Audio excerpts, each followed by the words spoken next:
Europe so far this season. So I'm going to be giving my top 10 best teams in Europe right now. Again, I must stress it's so far this season. I thought it would be a good idea. So basically what I'm going to be ranking is, I've got a bit of a criteria. Obviously I'm basing this on each team's results this season. So, you know, in the league, but also in European competitions, how well are they performing so far?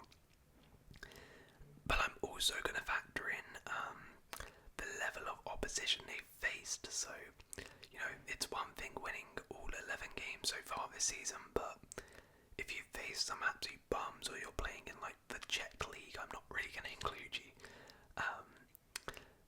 And then I'm also going to look at the actual performances, because, you know, teams can, you know, scrape by and just about win games, or you can win like 5-6-0. So yeah, this is my ranking. Again, I must stress it so far this season, and you'll probably have a different order to me. This is just my ranking. Let me know if you think one of them is like completely outrageous. And I also have honourable mentions at the end. But yeah, let's get into it and let's find out who I think is the best team in Europe right now. So in number 10 we have PSV Eindhoven. Last season's runaway Dutch champions, PSV did sensational in the league under Peter Bosz, but never really made a dent on the European stage for people to truly take them that seriously. This season is a different story. PSV once again are dominating the Eredivisie with 11 wins from 12 games and 40 goals scored in the league. Now that's not really the reason why they're on this list though, as the strength of the Eredivisie has diminished in recent years, but it's for their great work so far in the Champions League, showing that they are more than just a good Eredivisie team and are currently one of the better teams in Europe. They've had some challenging games in the Champions League, going away to Juventus and PSG, and also playing high-fly Sporting. But I think they've held their own in most games. They lost to Juve, but they did play pretty decent in that game, and they absolutely dominated Sporting before a late goal stopped them getting the win. They then went to the Parc des Princes and got a draw, which a lot of teams struggled to do, before thumping Girona. PSV have shown that they can be competitive with those bigger sides in Europe, and their performances in all of their games so far have impressed me. PSV could be an outside contender for a deep run in the Champions League, and for me are certainly one of the most fun teams in Europe. So if they get in 10th spot, yeah. In number 9 we have Arsenal. Things are not going well at all right now for Arsenal. Just a couple days after Edu announced he was stepping down as sporting director, Begona's lost 1-0 at Inter, their third defeat in their last 6 games in all competitions, and then followed it up with a disappointing draw versus Chelsea, meaning Arsenal are now without a win in 4. Despite this poor run of form, Arsenal just about deserve to be on this list when looking at the context. When looking at the games they've dropped points in this season, Manchester City, Bournemouth and Brighton, they had 10 men in 2 of them, but still managed to get a draw versus Manchester City and Brighton. Inter away is a tough game for anybody in Europe. Chelsea away is also a tough game, and Newcastle away is also a pretty hard game too. All the other games they were expected to win, and they've done so, including a very comfortable and impressive win over PSG, and a decent draw versus Liverpool, where they were probably the better side. They face some very hard teams, so really to play PSG, Liverpool, Man City, Chelsea and Inter Milan so far already, and lose just one of those games, for me is pretty impressive.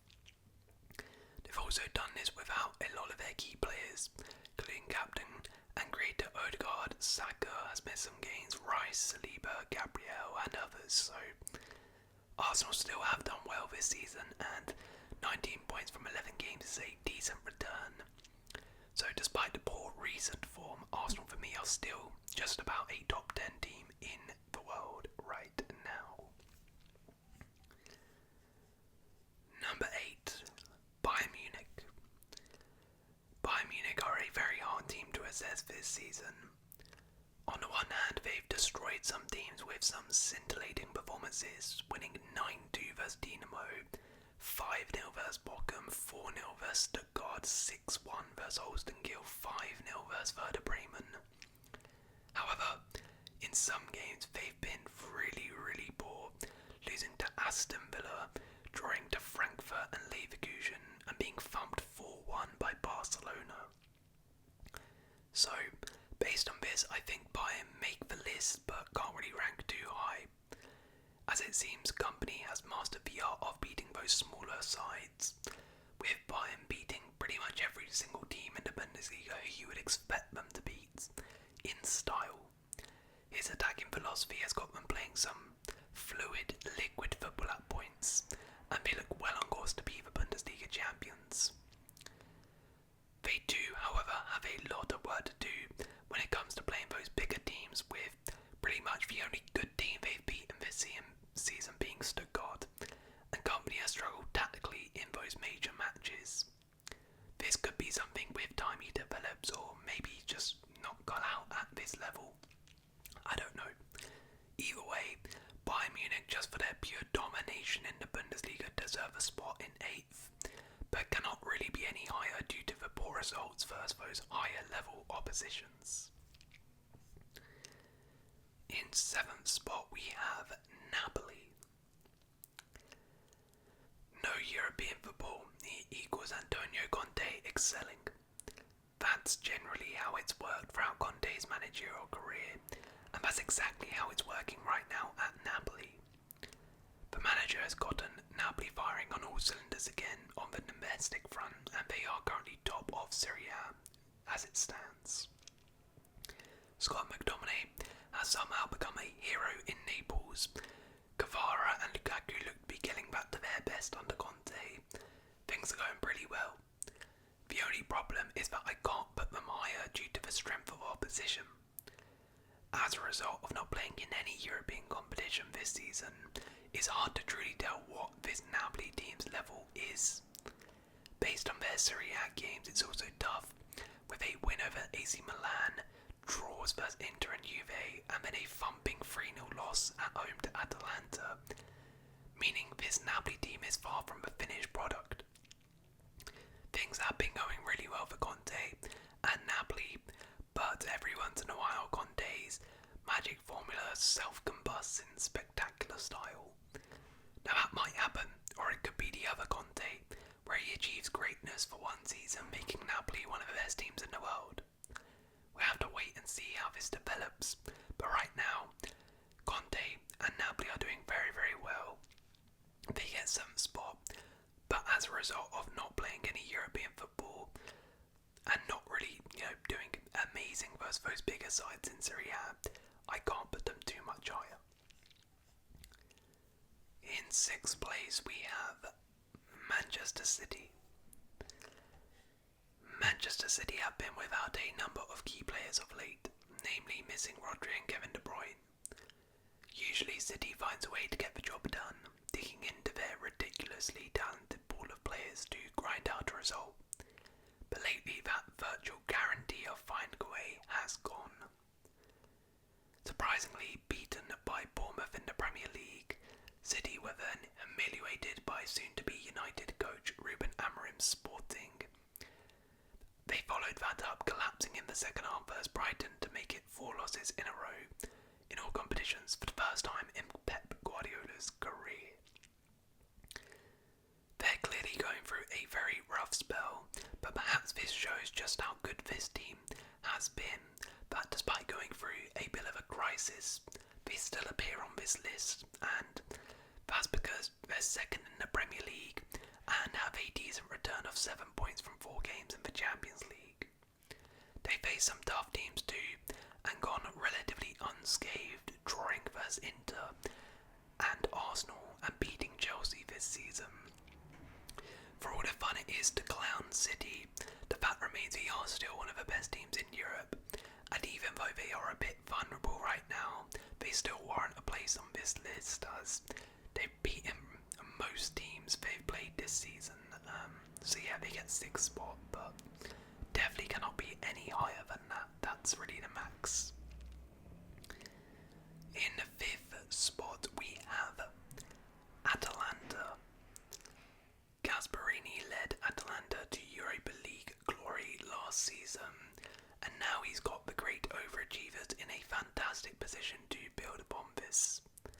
Despite losing key players in the summer, Gasperini has worked his magic once again and has Atalanta competing with the very best.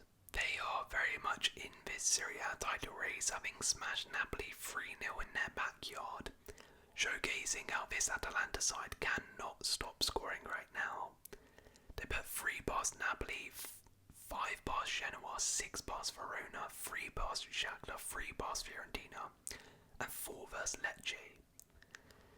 This is thanks to the brilliance of Ademola Lookman, who already has got 13 goal contributions this season, alongside striker Matteo Lotegui, who has 11 goals in 13 league games.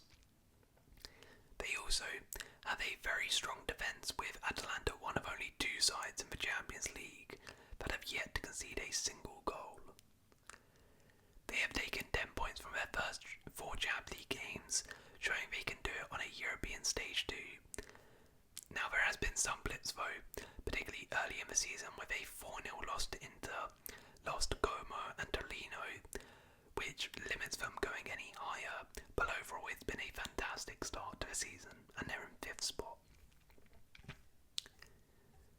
In 4th spot we have Inter Milan.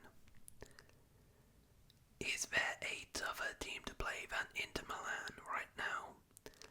After completely nullifying Erling Haaland and Manchester City on matchday 2 of the Champions League, Simeone Inzaghi's wonderful, well-drilled side frustrated the life out of Arsenal with their brilliant defending, withstanding everything Arsenal threw at them. Inter will take some beating, particularly when one considers that they left several regulars on the bench for their visit of Arsenal, and Inter continue to be one of the best teams in Europe. Their defence of their Scudetto is going pretty decent too, with Inter 1 point off the top, having beaten Atalanta 4-0, drawn versus Napoli and Juve, and beaten Roma in Rome. They did stumble to a loss versus AC Milan though, and those draws versus Napoli and Juve highlight how Inter are maybe not as dominant as last year. That being said, they are still a fantastic side, and I would be shocked this season to really ever see them lose a game by more than 2 goals, just because of how well drilled this team is, and they have also, just like Atalanta, not conceded a single goal in the Champions League, so Inter are doing very, very well right now, and they're in 4th place. In 3rd place we have Sporting Club de Portugal. Man United supporters sat down with bated breath last week, no doubt wanting to familiarise themselves with the new head coach Ruben Amorim. They would likely have known that the 39-year-old is a 2-time Premier League winner with Sporting, and would have also heard through the grapevine that Amorim has led his side to victory in all 11 of their league games, with an aggregate score of 39-4. What they might not have expected though was for Amorim to blow away Manchester City with a truly stunning display, showcasing how good his side is. That result made everybody in Europe truly stand up and take notice on how incredible Sporting have been. And while it may all grumble now Amorim has departed, right now they are genuinely one of the best teams in Europe. As I mentioned, in the league results literally couldn't be any better right now, with Sporting 11 for 11 and on track to absolutely cruise to the league title. In the Champions League they've been great too, and of course that thumping of Manchester City showed that they can beat the very best in Europe. That being said, their other results have been pretty good, but not enough to put them higher than 3rd due to the strength of opposition faced. beating Lille and drawing. First PSV beating Sturmgrass. Good results, but Sporting's only really proper test for us, an elite side this season, has been that one game versus Manchester City, which in all fairness they did pass with flying colours. But still, only one really tough game is not enough to get them in the top two. Anyways, I really hope Sporting can maintain this after Amarin leaves. But what you have to say is he's left them in the best position possible and as one of the best sides in Europe.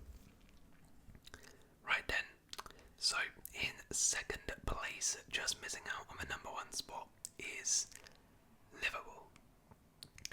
Arne Slot has quietly gone about his business at Liverpool this season, breaking a number of records to make the transition from Klopp unbelievably seamless.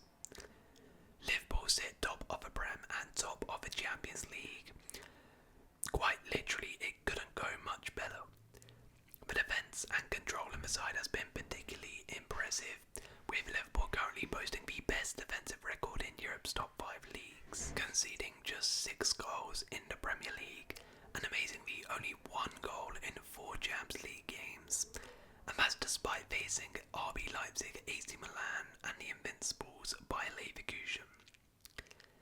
In the league they face some pretty tough opponents too, and overcame those with wins over Chelsea and a draw away at the Emirates, showing Liverpool are not just beating the smaller teams, but also competing with the very best. The only reason Liverpool miss out on the number one spot is because the team in first have just been absolutely incredible. But all things considered, the post-Young Klopp era at Anfield is going absolutely amazing. Right, so in first place, the best team in Europe for me so far, right now this season, is Barcelona. One can never take anything for granted with Barcelona. A dramatic collapse is never far away. But right now, Barcelona are quite clearly the most fearsome team in world football. Hansi Flick has done a sensational job in revitalising the side, with the Catalan Giants playing some tremendous football, freeing themselves of the pressures from Xavi's final few months in charge. And in Robert Lewandowski, Rafinha and Lamine Yamal, Barca have 3 of the deadliest forwards in Europe right now. They sit top of La Liga with 11 wins from 13, losing just 2 games in the league. The Champions League has also been strong with 1 loss coming against Monaco when they were reduced to 10 men. Results-wise, they are delivering, but Barca have also proven themselves as the very best in Europe, which puts them slightly above Liverpool, as they have comfortably beaten Bayern Munich in the Champions League 4-1 before dismantling Real Madrid at the Bernabeu in the league 4-0. Performances have been electric, with 40 goals scored in just 13 La Liga games and 15 goals in 4 Champions League games, meaning they have comfortably scored the most goals in Europe's top 5 leagues. This utter domination in their games is another reason why they rank higher than Liverpool, as Liverpool are doing very well but not absolutely destroying teams the way Barcelona are. And Barcelona are not only dismantling the smaller teams, they've also dismantled last year's Champions League winners and the semi-finalists in Bayern Munich. Now let's see if they can maintain this as the season progresses. But besides from a couple poor results versus Sociedad and Osasuna, Barcelona have been flawless and deserve the number 1 spot. So, that is the full list. Let me talk about some honourable mentions and a little brief reason why they didn't make it. So, Real Madrid, they have had some okay results, but their performances have been really bad. And they've also been smoked when they face tough opposition like AC Milan, Barcelona. Monaco have been really good in the Champions League and decent in Ligue 1 too, but they've just been a bit too inconsistent with their results. PSG have been really good in Ligue 1, but just absolutely awful in the Champions League. Frankfurt have been pretty good in the Bundesliga. Again, similar to Monaco, a bit inconsistent though, and also not playing in the Champions League, so that sort of strength of opposition comes into play there. Nottingham Forest, doing really good in the Prem. Again, strength of opposition. I mean, I know they beat Liverpool, but besides from that, haven't really faced too many big sides, and again, have been a little inconsistent, dropping points here and there. Same thing for Chelsea, Aston Villa, just inconsistencies. And again, same thing for like Fiorentina, Lazio, a bit inconsistent, haven't played elite level teams, but that is my ranking, so let's run through it one more time.